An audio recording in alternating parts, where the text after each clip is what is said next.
تو اللہ تعالیٰ بار بار تنبیہ کر رہا ہے مسلمانوں کو کہ تم ان کی دشمنی سے بچتے رہو اور چوکنا رہو، کہیں تمہیں یہ اپنے دین سے پھیر نہ دے۔ پھر آگے ہے الم تر الی الذین اوتوا النصیب من الکتاب۔ اللہ تعالیٰ نے اس صورت میں اس کی گمراہی اور ایمان والوں کو گمراہ کرنے کے لیے ان کے ایک چال کی طرف اشارہ کرتے ہوئے ارشاد فرمایا۔ کس کی چال؟ یہودیوں کی چال۔ وہ چال بڑی چلتے تھے وہ لوگ، تو ان کی چال کی طرف اشارہ کرتے ہوئے اللہ تعالیٰ نے فرمایا سورہ النساء آیت نمبر 51 میں، کیا تو نے ان لوگوں کو نہیں دیکھا جنہیں کتاب کا ایک حصہ دیا گیا؟ وہ بتوں اور باطل معبودوں پر ایمان لاتے ہیں، اور جن لوگوں نے کفر کیا ان کے متعلق کہتے ہیں کہ یہ ان سے زیادہ سیدھے راستے پر ہیں جو ایمان لائے ہیں۔ قرآن مجید میں اللہ تعالیٰ نے ان کی ظاہر اور پوشیدہ مختلف سازشوں کا ذکر کیا ہے جن کے ذریعے سے مسلمانوں کو بہکا کر اسلام سے برگزیدہ کرنا چاہتے تھے، پورا زور لگا دیتے تھے کہ وہ دین سے اسلام سے ان کو ہٹا دے، لیکن مخلص مسلمان کا وہ کچھ نہیں بگاڑ سکتے تھے، لیکن جو ظاہری طور پر نئے نئے مسلمان بنتے تھے ان کو وہ پھیر دیتے تھے۔ اور سورہ بقرہ آیت نمبر 111 میں اللہ تعالیٰ نے فرمایا اور انہوں نے کہا جنت میں ہرگز داخل نہیں ہوں گے مگر جو یہودی ہوں گے یا نصارا، یہ ان کی آرزویں ہی ہیں، کہہ دے لاؤ اپنی دلیل اگر تم سچے ہو۔ کیسے پتا ان کو کہ وہ جنتی ہے؟ کہ ان کو اللہ تعالیٰ جنت میں ہی داخل کرے گا، کہ ایسے دعوے کر رہے ہیں۔ تو اللہ تعالیٰ فرما رہا ہے یہ ان کی دل کی آرزو ہے، یہ ان کی خواہشات ہیں، ان کے دل میں ہی رہنے والی ہے، یہ پوری ہونے والی نہیں ہے۔ اگر ان سے کہو اگر تم سچے ہو تو کوئی دلیل ان کو لا کر بتاؤ، کوئی ثبوت لا کر بتاؤ۔ پھر اور دوسری جگہ اللہ تعالیٰ نے فرمایا سورہ آل عمران آیت نمبر 72، اے اہل کتاب میں سے ایک گروہ نے کہا تم دن کے شروع میں اس چیز پر ایمان لاؤ جو ان لوگوں پر نازل کی گئی ہے جو ایمان لائے ہیں، اور اس کے آخر میں انکار کر دو تاکہ وہ واپس لوٹ آئے۔ اہل کتاب میں سے ایک گروہ نے کہا کہ تم دن کے شروع میں اس چیز پر ایمان لاؤ جن لوگوں پر نازل کی گئی ہے، اور جو ایمان لائے ہیں ان کے آخر میں انکار کر دو تاکہ وہ واپس لوٹ آئے، یعنی صبح کو ایمان لاؤ اور شام کو چھوڑ دو۔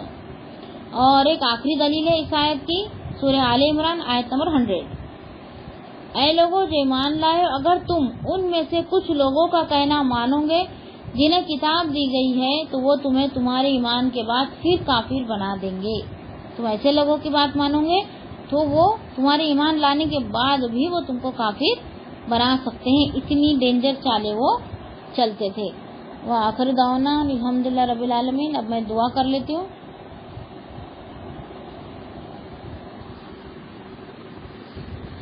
سبحانک اللہم و بحمدک و تبارک اسمک و تعالی جدک و لا الہ غیرک، اللہم صلی علی محمد و علی آل محمد کما صلیت علی ابراہیم و علی آل ابراہیم انک حمید مجید، اللہم بارک علی محمد و علی آل محمد کما بارکت علی ابراہیم و علی آل ابراہیم انک حمید مجید۔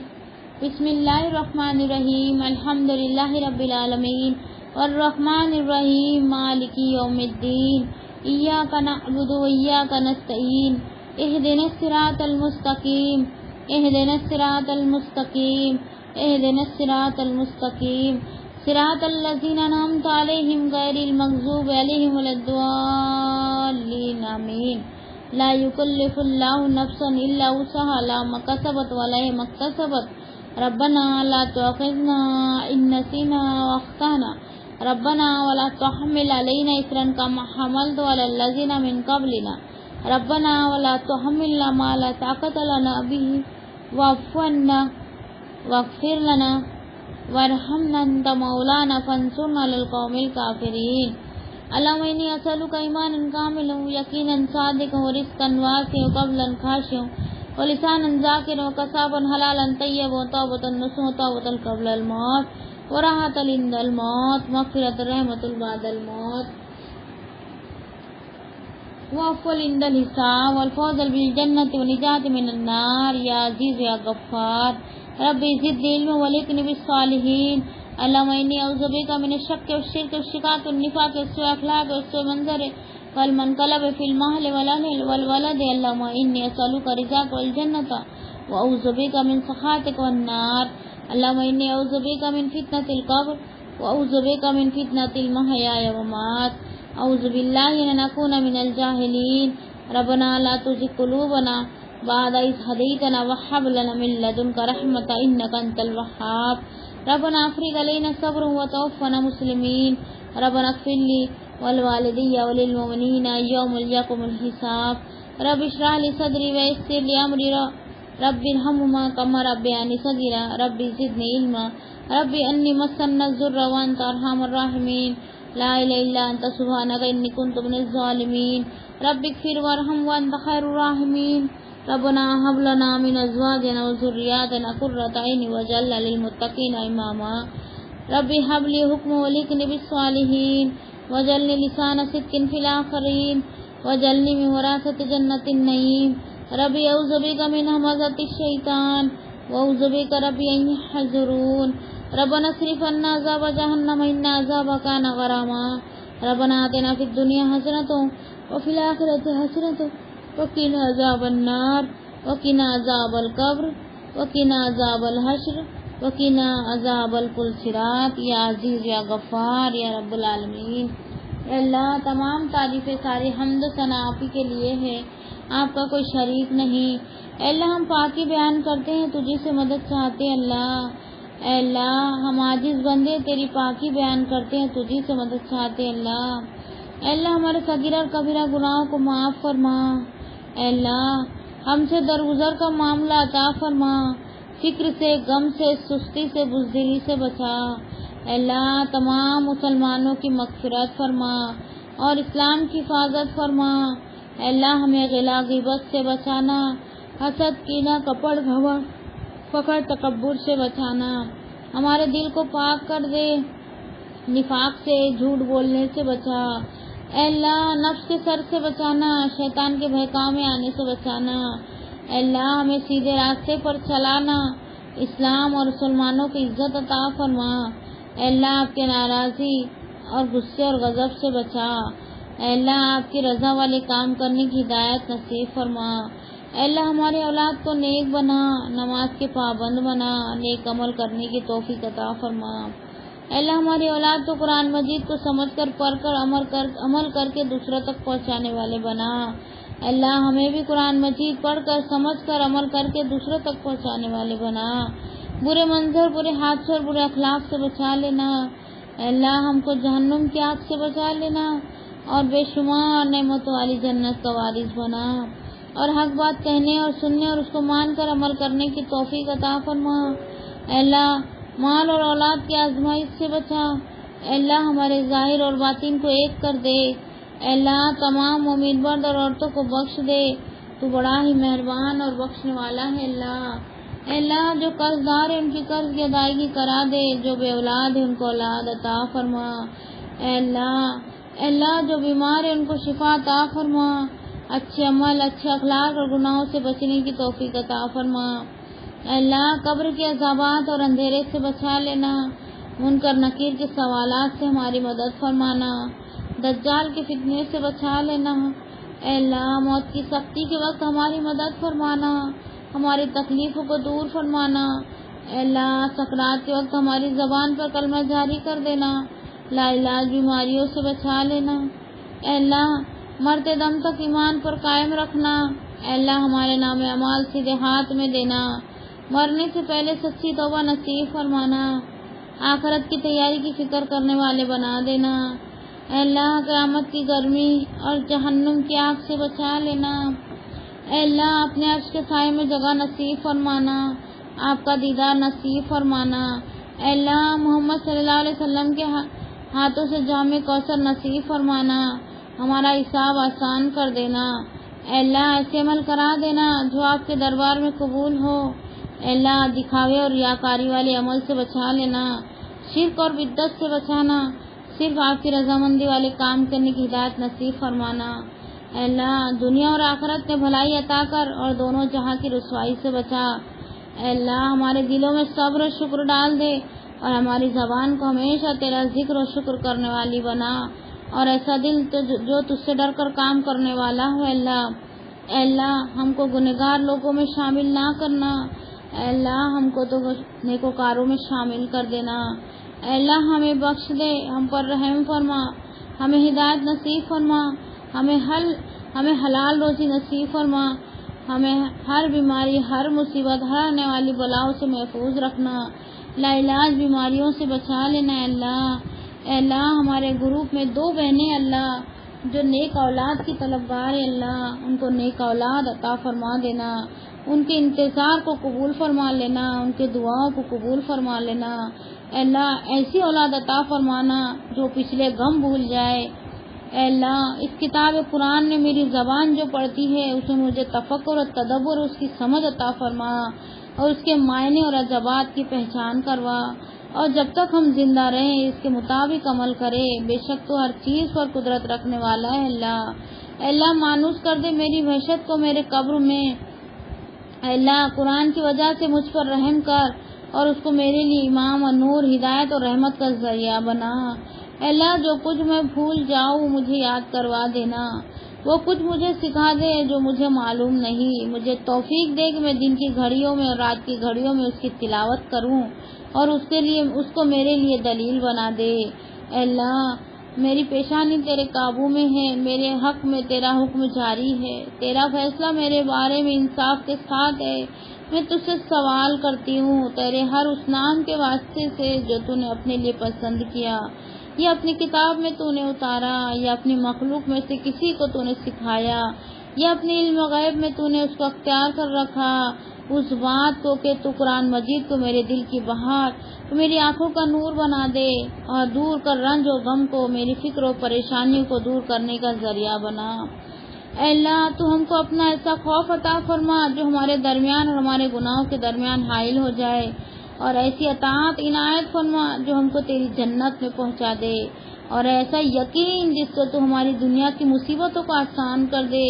جب تک تو ہم کو زندہ رکھے تو ہمارے کانوں اور آنکھوں اور قوتوں سے ہم کو فائدہ پہنچا، اور ہر ایک کو ہمارا وارث بنا، اور ہمارا انتقام ہمارے ظالموں پر مقرر فرما، اور ہمارے دشمنوں پر ہماری مدد فرما، اور ہمارے دین میں مصیبت نہ ڈال، اور ہمارے لیے بڑے غم کی چیز نہ بنا، اور نہ ہی دنیا کو ہمارے انتہائی علم کا ذریعہ بنا، اور نہ ایسے شخص کو ہم پر مسلط فرما جو ہمارے حال پر رحم نہ کرے اے اللہ۔ میں تجھ سے نفع دینے والا علم اور قبول ہونے والا عمل اور پاکیزہ رزق کے سوال کرتی ہوں اللہ جو تو نے ہمیں سکھایا اس کے ساتھ نفع دے، اور ہمیں وہ سکھا جو ہمیں نفع دے، اور ہمارے علم میں اضافہ کر اے اللہ۔ میں پناہ مانگتی ہوں اس علم سے جو نفع نہ دے، اس دل سے جو نہ ڈرے، اس نفس سے جو سیر نہ ہو، اور اس دعا سے جو قبول نہ کی جائے اے اللہ۔ ہم تیری پاکی بیان کرتے ہیں اور تیری تعریف کرتے ہیں، اور اس بات کی شہادت دیتے ہیں کہ تو ہی معبود ہے،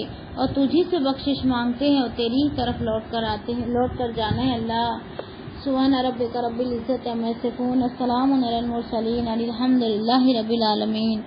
اللہم صلی علی محمد وعلی آل محمد کما صلیت علی ابراہیم وعلی آل ابراہیم انک حمید مجید۔ اللہم بارک علی محمد وعلی آل محمد کما بارکت علی ابراہیم وعلی آل ابراہیم انک حمید مجید۔ سبحان ربک رب العزت عما یصفون، السلام علی المرسلین، الحمد للہ رب العالمین۔ والعصر ان الانسان لفی خسر الا الذین آمنوا وعملوا الصالحات وتواصوا بالحق وتواصوا بالصبر۔ السلام علیکم ورحمۃ اللہ وبرکاتہ۔